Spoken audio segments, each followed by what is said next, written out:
Do you want to know what will make a buyer walk out of a home within 30 seconds? Because I'm seeing it happen all the time. A home that looks great online, it's priced right, looks nicely renovated, and then the buyers walk in and immediately go, nope. So if you're thinking about selling, renovating, here are 5 things that a buyer might walk away from right now. My name is Alana Anderson. I'm with Royal LePage Atlantic, and I am a realtor in the Truro and Northern Nova Scotia area and beyond. I show people homes all the time, and sometimes I only make it into the entryway. The number one deal breaker is no closets, lack of storage. So I've noticed this happening a lot lately in new builds or renovated homes where there's little to no closet space or storage space. I think it's in an attempt to save some money, and maybe that savings is being passed on to the buyer as well, but it's making people not want to buy the home. So they walk in and immediately think, where are my clothes going to go? Where's my jacket going to go? Where am I going to store my Christmas decorations? And once that thought is there, it doesn't leave. I have seen at least 4 in the last couple weeks where people aren't even interested in a beautiful, well priced home because there are no closets. So if they can't picture where their stuff is going to go, they're not going to buy the house. So, number 2 is bad smells.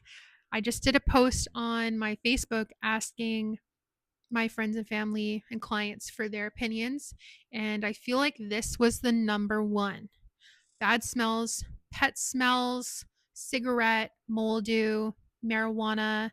Um, this is an immediate thing when you walk into a home. This is the first impression. And it's really hard to come back from it. So even if the house looks great, buyers are thinking like, how am I going to get this smell out? Is it in the ductwork? Do I have to repaint? Most of the time they'll just move on. I know when I do virtual showings for out of province clients, that's one of the first things I mention when I walk into a house. This is what it smells like because it is such a big deal. Number 3 deal breaker is an impractical layout. So, this one I just saw yesterday when I was showing a house. It only had one bathroom and it was on the second level, and you had to walk through a bedroom to get to it. It just it doesn't work for a majority of people. So buyers want to feel like they can navigate the house they live in. Imagine if you had friends over and they had to walk through your bedroom to use your washroom. So number 4 is only one bathroom. So this one surprises sellers sometimes. They'll say, we've only had one for the whole time we've been here and it's fine. But especially buyers today, especially families, they want at least 1.5 bathrooms. They're thinking about busy mornings. They're thinking about their kids. They're thinking about having guests over. They're thinking about resale and how many other people want it.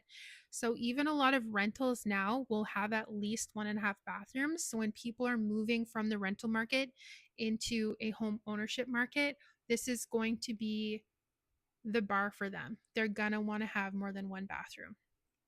Another deal breaker is, this is the last one, poorly done renovations or sloppy DIYs.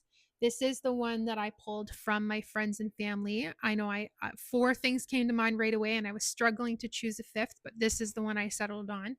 Um, so buyers pick up on it right away. So this is sloppy trim work, uneven or spreading floors, weird finishes, things that don't look right, tiling the kitchen counter, painting over everything. I've seen where they've painted the bathtub with the same paint they did the walls and the trim and the counter, painting the doorknobs and the hinges. So it makes people wonder, what else was done poorly that I can't see? Like, what's behind the walls?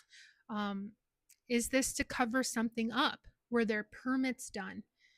Did the homeowner do this? And if they lack skill to paint trim, maybe they lacked skill doing something important like plumbing. So once that doubt is there, it's really hard to rebuild that trust. And even if the issue is small, the house can just feel too risky. So the common thread with all of these is that buyers don't want to feel inconvenience. They don't want to feel uncertain.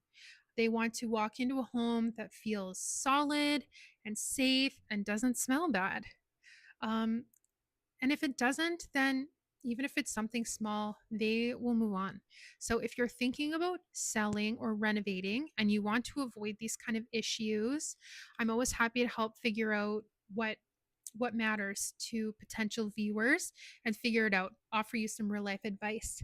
So if you want to know, I have a Calendly link below. You can set up an appointment, we can chat.